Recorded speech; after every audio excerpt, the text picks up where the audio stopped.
Go ahead. Welcome. Yes, sir. Welcome.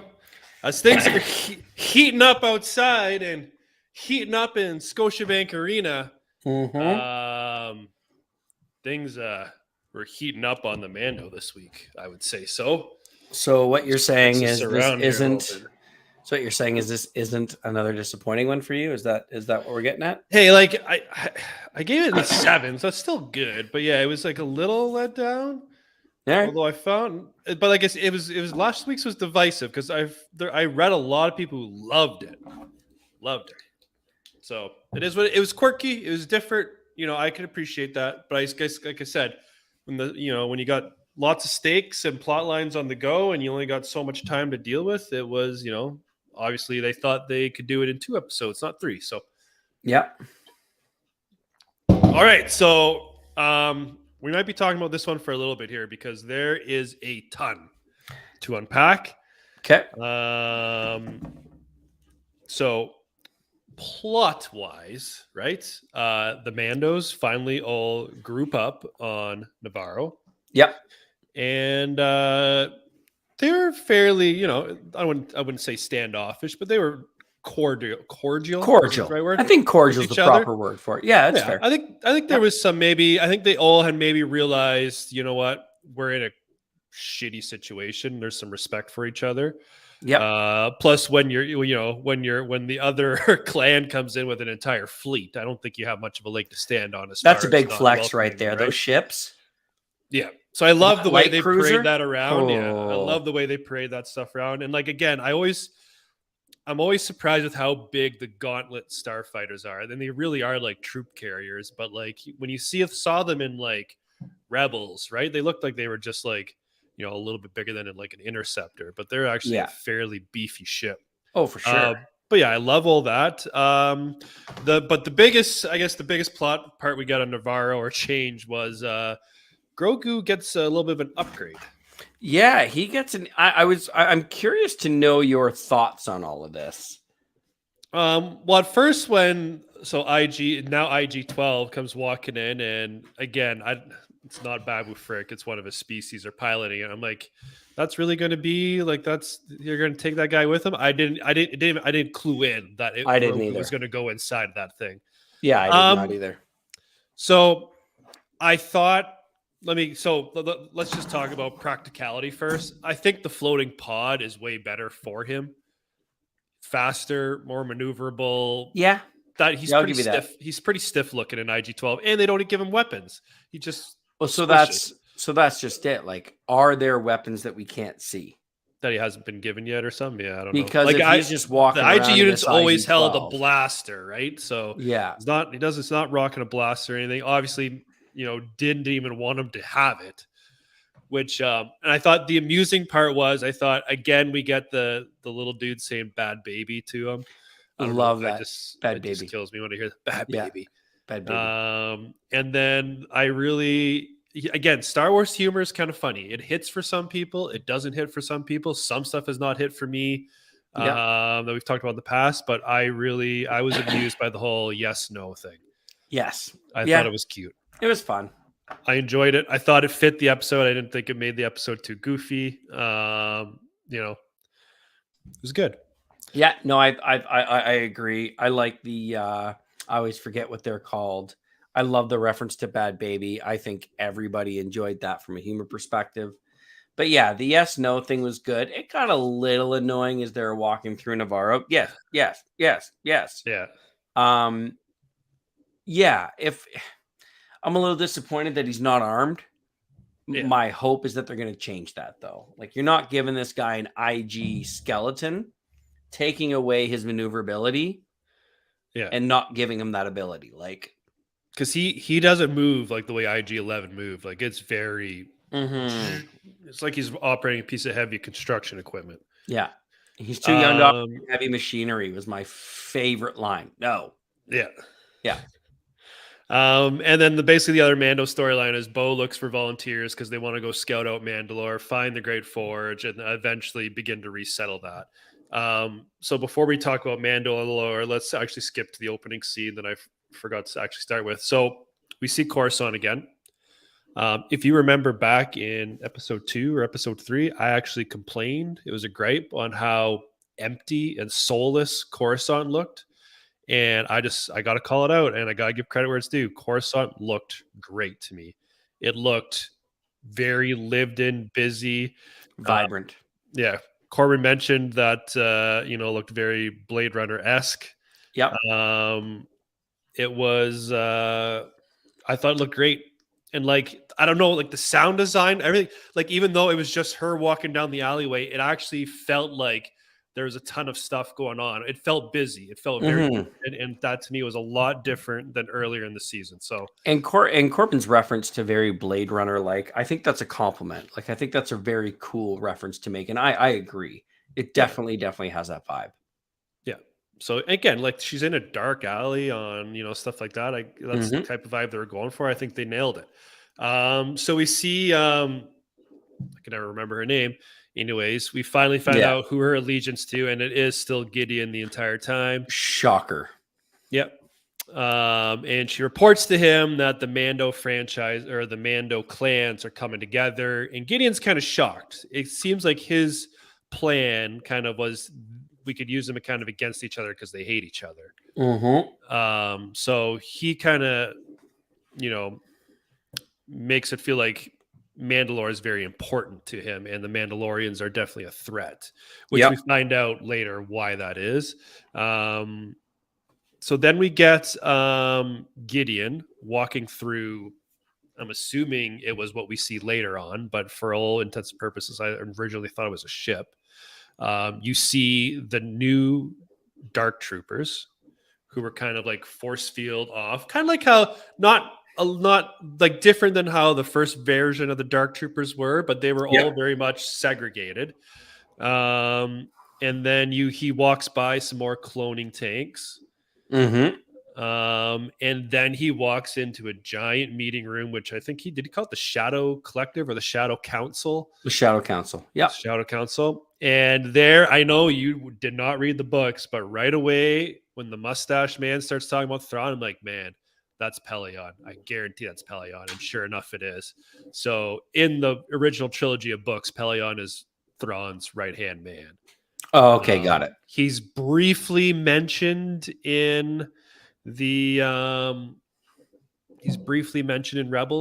Thrawn has a line where he's like, get Captain Pelion for me, but he's never seen. He's not on screen. He's just a name drop. So we get to see him, and I'll say from how he's been depicted in the expanded universe, the actor and look they gave him couldn't be more. I knew 100% that is Pelion. That's how good of a job they did.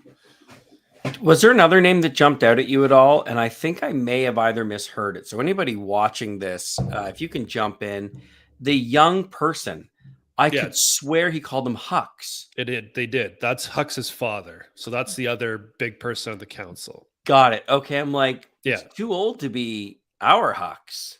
Yeah. So it's interesting. Again, there's a lot of, I love this episode because they answer a ton of questions. For one, how is Thrawn connected to everything?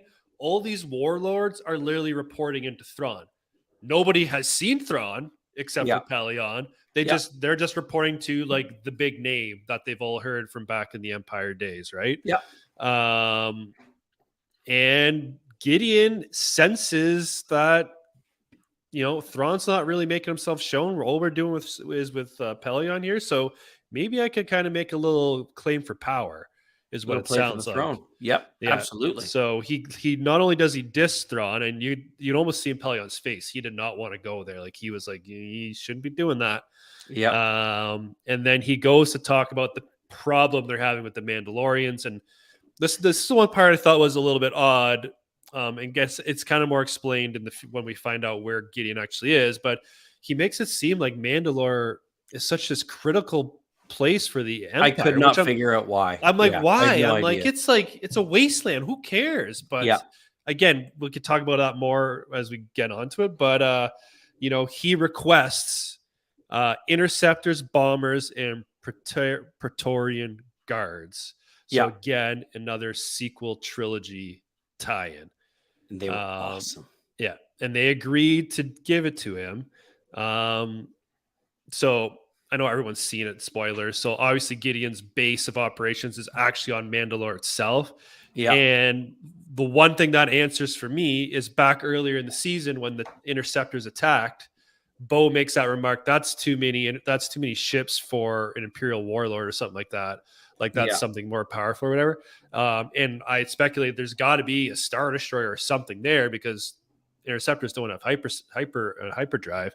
Turns out they were just a planet over coming from Mandalore. Yeah, They were launching from the planet. So I like it answered that question. I like how now we know Thrawn ties into everything. So lots of stuff answered there.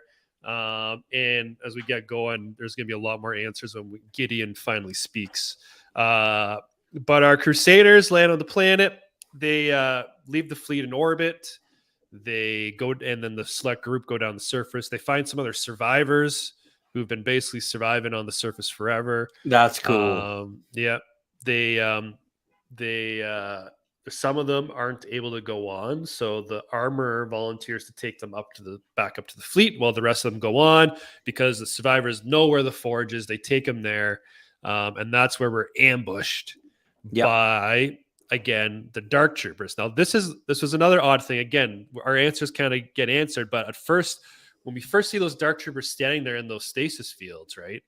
I'm like, okay, new, improved. Obviously, you can make the leap that they have Beskar armor on them because now they're like light silver, right? Oh yeah. But they looked like they were going to be robotic again. But when we get to that fight scene, you could clearly hear them grunting and like kind of people. Yeah, they were not robots by any means. So they have the big fight. Are they clones? Well, we'll get into that because I got tons of questions around that. Yeah. So they fight. The critical part of this fight is Axe Wolves gets away. He blasts up through the surface because he said he was going to go get help. Yeah. So he escapes. So we know he's gone. That'll tie in obviously next week's episode. The rest of them chase them through the caves, and eventually they walk into basically Death Star wall paneling on the walls, and it is basically an Imperial base. And they get out into a hangar. It's an ambush. They get trapped. And the man himself, Moff Gideon, appears, and he looks a little bit different. He's definitely a Mandalorian wannabe, this guy. This guy wishes he was Mandalorian. There's no doubt.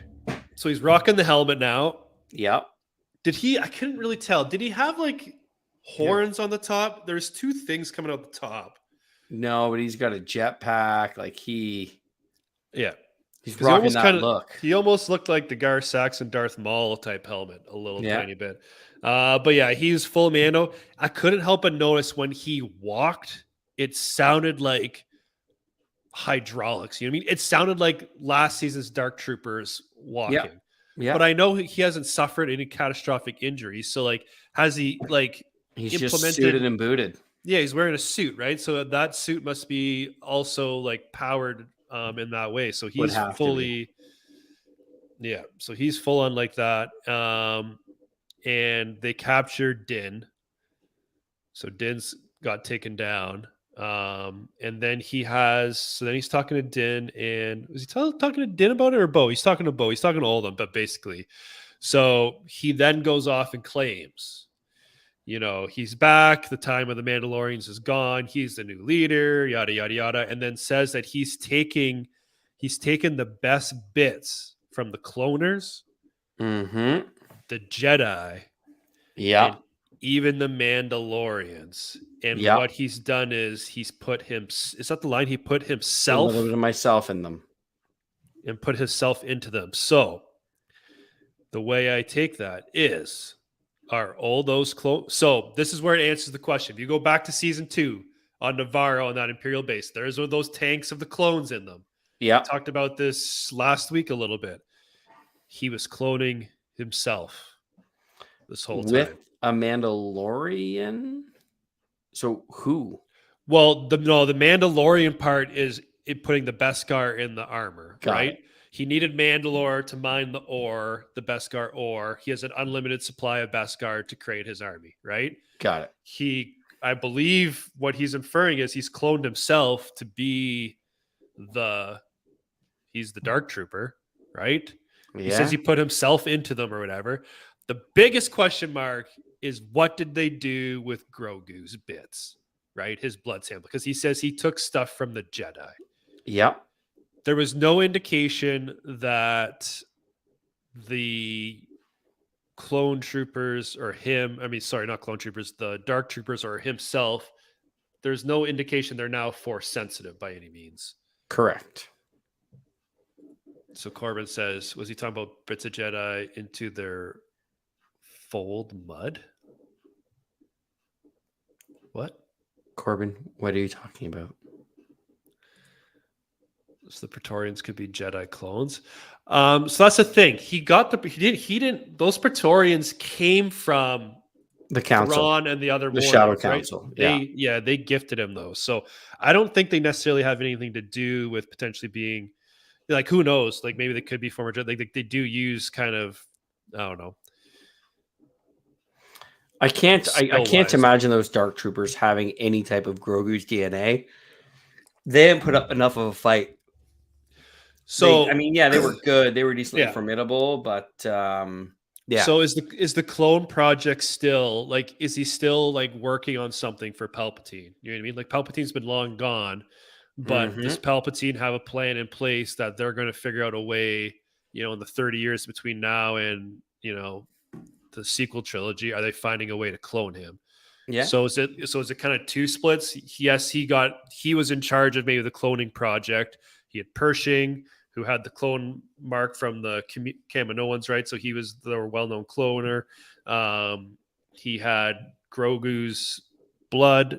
He had all that stuff. Like, was he trying to perfect? He could easily perfect cloning himself if he had Pershing, but maybe cloning a force-sensitive person is like that next step they're working on. But he still says he combined the best bits of the Jedi. So, like, what? Maybe we haven't seen exactly what that means yet. And he said Pershing's research is gone. Yeah. So, I mean, it obviously has to do with Grogu, but I can't see. Like, that was the whole plotline of the first two seasons, essentially, was them getting their hands on Grogu, and they did. Yeah. They got what he needed from Grogu. So, how did that get implemented into him or the Dark Troopers, the clones? Or is it all for Palpatine, Snoke? That maybe be a wait and see, but at least it answered some questions. Like, we know now he's been essentially cloning himself, I believe. And let me know if someone else has another theory as to what he's been cloning or what they're using the Jedi, what they're using Grogu's blood for, by all means. Hop in there. So again, if there was some Grogu DNA in there and he had done this decently successful, that should have been a pretty lopsided fight. Yeah. Maybe he has to train. He doesn't know how to use it yet. Maybe right? They're young. Yeah, it's fair. Yeah. So and then to kind of cap off the episode, as they're getting away, first off, when those things first went down, I'm screaming at Bo, like, use the Darksaber. Like, right? You fought with Jedi in the Clone Wars. You should know that thing could punch a hole through the wall. Yeah. She eventually does, but I was hoping they would have cut through the front door to give, Din some backup. But they use that to escape out the back, and Paz Vizsla decides, I'm going to have a last stand here. Yeah. Pretty cool. Great final stand. Great death scene. Yeah. I love the Praetorians. I love that his gun heated up so much. It was basically like melting metal, and he just used it as a blunt weapon. Yeah. And he ends up beating all their asses, and then the Praetorian guards come. Praetorians are so good. Yeah. And he got a couple defenses in and punches, and then they quickly made quick work out of him, and brutal work too. They were impaling him all over. Yeah. And I can appreciate that because, like, Kylo and Rey obviously slaughtered them all, but it was a pretty close fight. It was a great fight. Yeah. And, like, say what you will about Rey, but Kylo should have been very, very prepared for that fight. And even he struggled in that fight, right? He struggled with them more than he did the Knights of Ren.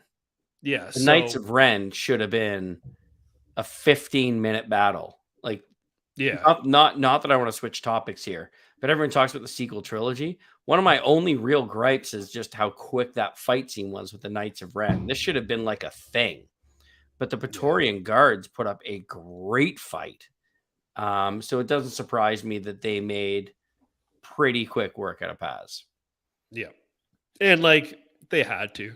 You know what I mean? You have to establish the threat level of them. And sure. they even tell Gideon, right? Like, what are you worried of? Why do you need Praetorian guards? Like they were like, what's going on? So Yeah. they're the real deal. And they're only there to protect, the most elite of the elite. Yeah. So plot wise, that's everything. What do you think? So Gideon's obviously working on this project and all this stuff. What do you think he does as far as a sharing standpoint? I got the vibe that these warlords don't really, even though they lent him some resources, I got the vibe they're a little secretive between each other, right?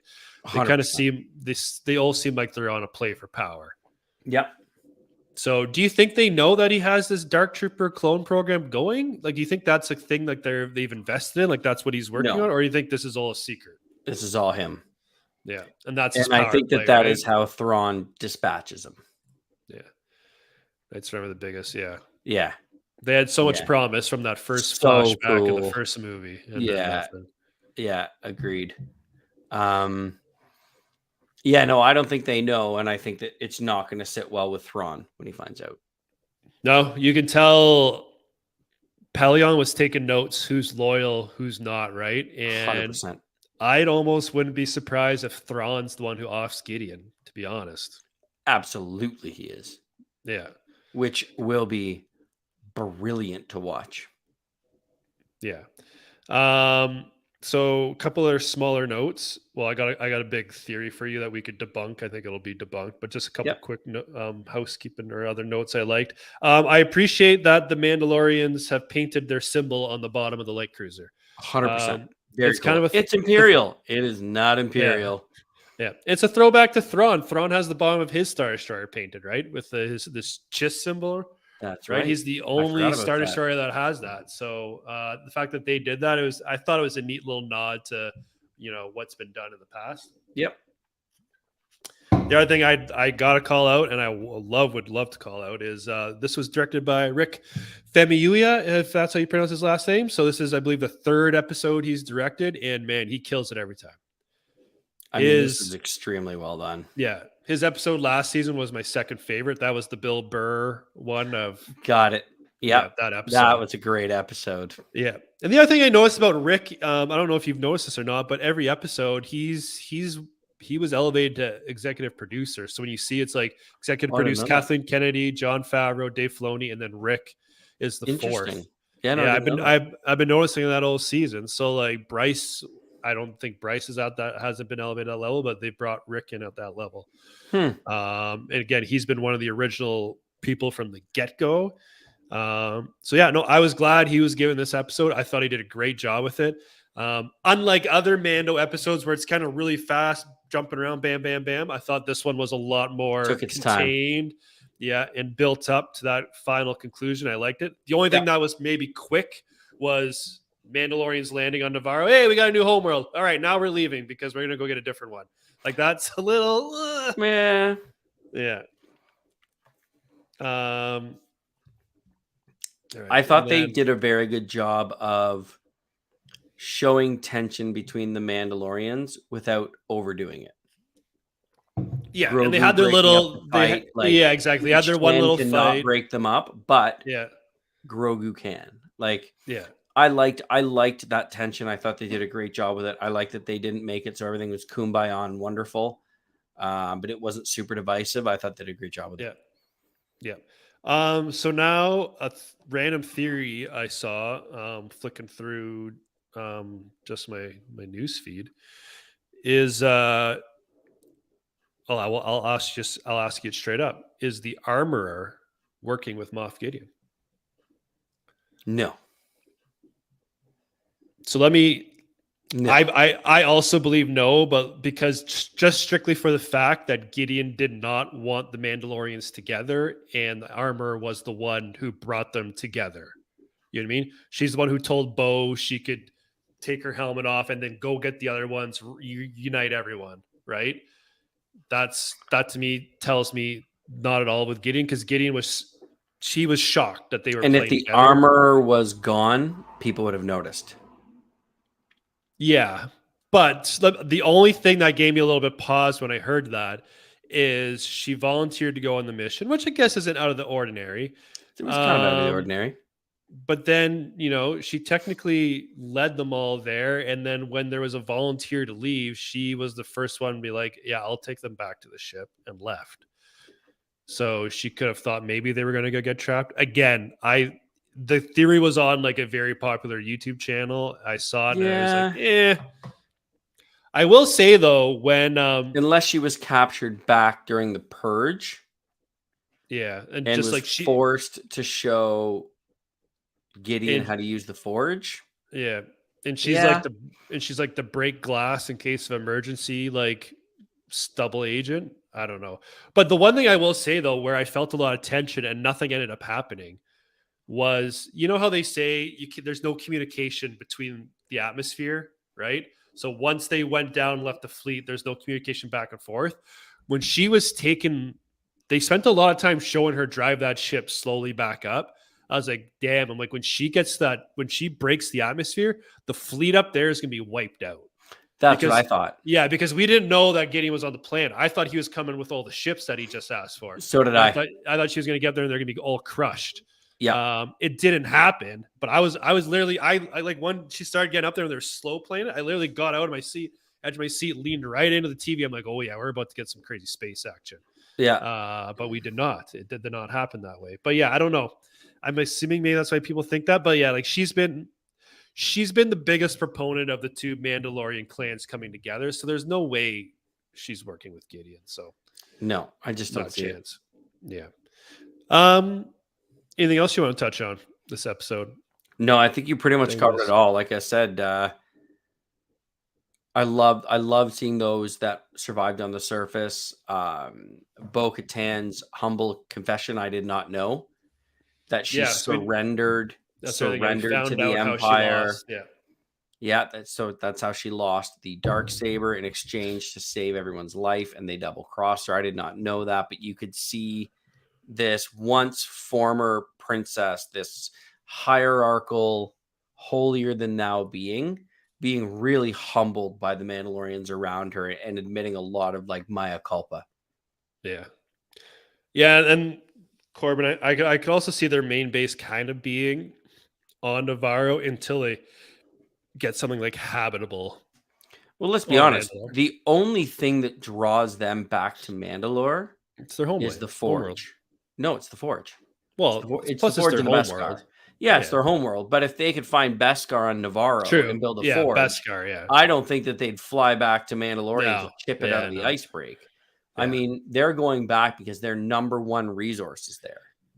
Yeah, and they can't, when they get foundlings, they can't give them armor if they don't have Beskar. Yeah. Because you can see some of them are wearing some questionable things in this episode. But you could build a Forge and then you could bring Beskar back. Yeah, they could just use it as a mining world, right? Set up a mining outpost, protect it from other people coming in. For sure. What do you think we got going for the finale? So I think it's obvious that, the TIE interceptors and bombers are about to launch from the hangar. Mm-hmm. They didn't quite go yet, but they were getting fired up. So we're going to get a bit of a space battle, which will be cool to see. Yeah. We know that Axwalv's jetpacked out of the hole, but he doesn't have a ship. No. Because the armor took it back. And he has no way to communicate through. So I don't really know. Stranded on the surface. Yeah, I don't really know how he's going to help. And they established earlier on this season that those jetpacks actually do run out of fuel. They do. So it's not like he could just fly into space and be like, hey, I'm past the atmosphere. Hey, you guys. Yeah. I No, think you're going to see a space battle. Watch, that's what he does. Yeah. He's going to fly straight up and keep flying. Yeah. The end of the season will definitely have Thrawn assassinating Gideon. I think we see the end of Gideon. You think it's I going to be think the end Thrawn of Gideon? does it in just a magical way. So you do you think we're actually going to get Thrawn? I think by them giving us the name drop in Pelion, I don't know if we're actually going to get Thrawn now. I think they gave us enough tease to build it up for Ahsoka. I mean, I'd love to see it. I'd love to see. You see, they finally announced it is Lars Mikkelsen. Yep. Thank God. I'd love to see a quick tease. I would with love them, to see the very end. He assassinates Moff Gideon, and that's how we go into Ahsoka. Yeah. We'll see. Man, Gideon hatches all these big plans and shows of force at every season finale and gets beat. Yeah. I think they got to do something a little bit different. So we'll see. But I am happy to say I have no idea what's going to happen with the Mandalorians that escaped. And that to me is amazing. And the worst part is I don't know if I'm going to be able to watch it. What do you mean? I'm in Vegas. Oh, next week? I fly back Wednesday. Oh. Damn. So I'm on a plane. I fly out at like 1:30 Vegas time. And I get home at like 10. Oh. So we're going to have to figure that out. I'll maybe flying solo, or maybe I'll have to invite a guest speaker. Yeah. Yeah. I don't think there's Wi-Fi in the plane, or I would clear your Wednesday night, Corbin. Corbin, clear it out. unless I can get Wi-Fi in the plane and tune in from my phone. Yeah. That would actually be kind of cool. All right. You want to rate this episode? Absolutely. This is a solid. I really want to give this a 9. I can't believe you're not. Yeah, I'm going to give it 9-1. And the reason it goes to 9-1 is because of the incredible demise of Paz Vizsla, a guy who should have hated Bo-Katan Kryze and embraced her and respected her for saving his son. And yeah, it's a 9-1 for me. It was great. I'm a very healthy, solid, amazing 9.5. Ooh, wow. 8. Beautiful tension. They fixed my Coruscant issue. They answered a ton of questions from the previous seasons. They established Thrawn and the level of power at what he's at, and also the level and what Moff Gideon's playing for. Great, fight sequences and a great last stand from Paz Vizsla. There's just so many things beautifully tied together this episode, with also a lot of other questions. Yeah. Incredibly well done. Yeah. No, I thought it was great. Again, the finale should be even more crazy, you'd think, right? We're going to get my favorite thing. We're getting a space battle. So yeah, we're definitely in a space battle. Preparing for that 9.5 to get pushed. Do you think, I think I asked you this week and you said no. Do you think Boba Fett is going to make an appearance at all? No. I think he is. This show's been all about Mandalorians, and we're missing 2 Mandalorians from live action. We are missing Boba Fett and Sabine Wren. Be a beautiful way. They were just in the process of trying to unite all the Mandalorians, and I think there was some sort of line, if we got the Forge going and stuff like that, like more will come, or there's some sort of line around about more coming. I mean, I would love to see Sabine Wren and Boba Fett enter the space battle. Yeah, like especially if Sabine Wren was in a specific spacecraft. Ghost-like spacecraft? A ghost-like spacecraft. Like Boba, I don't know. I could see Boba, but then the other thing that doesn't make any sense is I don't know how anyone's communicating with them. I mean, I think we need to call out that there is an opportunity. Oh, easy, Corbin. Slow down a little. Take a log off the fire, bud. There's an opportunity here to go into the Ahsoka show by bringing Thrawn, by bringing Sabine Wren, by seeing the ghost. I mean, I think setting up Sabine would be if pretty they cool. wanted It'd be a to, good way they to could do it. make this finale a score to which Corbin just alluded to. I mean, they have that ability. I don't have faith that they would do it though. Like, imagine seeing the universes cross over in a final fight scene where you see and like Thrawn approach Gideon quietly from behind in stealth. Like, you see the ghost show up, you hear Sabine Wren's voice, you can see Ezra in the disc. Like, my goodness, the potential here. And if you think about what Gideon said, like, the purge of Mandalore is about to be complete. Like, he is literally planning on killing the remaining all the Mandalorians, right? Yep. So anyone else who's Mandalorian in the galaxy should have a stake to play here. You're not wrong. I don't know how they find out that this is actually going on, but if anyone has a vested interest on the outcome of this planet, it's Sabine. And for much as Boba doesn't care about that, his chain code, Django's chain code, he respects his father and where he came from, and he owes Mando big time for saving his hide on Tatooine. So he seems like a natural to show up. Yeah, I don't disagree. Again, I don't know how they get the alert. Well, you know what? Maybe they just, I don't know, maybe the light cruiser sends out a distress signal on old channels being like, Mandalore's under attack. Like, anyone help? Yeah. And then maybe we see our boy Kim's Convenience pick it up in the New Republic, and he would then be tied into Sabine. Because Sabine is a rebel, right? Yeah. New Republic. She's got to be some sort of ranking with them. Mm-hmm. Maybe that's how they do it. Yeah, maybe Kim's Convenience is the brings everyone together. All right. I believe that will do it for us. That is it. Yeah. You'll let us know about your status, Ged, but we will be either myself or maybe I'll be joined by a special guest. We will be going live Wednesday with the finale because I won't be able to wait to talk about it because I'm expecting big things. Fair enough. Yeah. Maybe Ged, maybe you and me could do like a season review the week after, maybe. Or if there's Wi-Fi on the plane. If there's Wi-Fi in the plane, I'll just log in from my seat. Yeah. All right. Let us know in the comments what everyone thought about this episode. Is there anything you thought we missed? And see everyone next week. Peace out.